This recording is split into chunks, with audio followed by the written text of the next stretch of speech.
1984 সালে হুসাইন মোহাম্মদ এরশাদ সাহেব এই ভালো কাজ করছিলেন। উনি সব করছে জীবনে, স্বৈরাচারীও করছে, ভালো কাজও করছে। তো খারাপটা আর আমরা না বলি, যেটা ভালো এটাই বলি।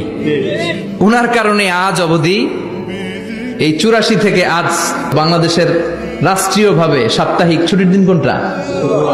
আলহামদুলিল্লাহ কইবেন না? এই উসিলায় আল্লাহ ওনারে মাফ করুক।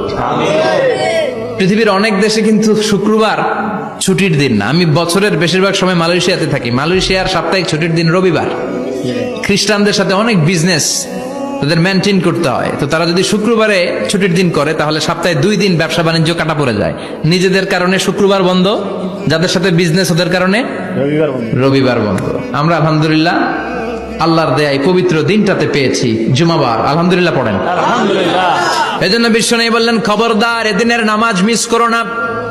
মান তারাকা সালাসা জুমাইন তাহাউনান, গাফলতি করে টানা 3টা জুমা যে ব্যক্তি মিস করলো, তাবা আল্লাহু ফি কলবিহি, রব্বুল আলামিন ওই লোকটার অন্তরের মধ্যে মোহর মেরে দেয়।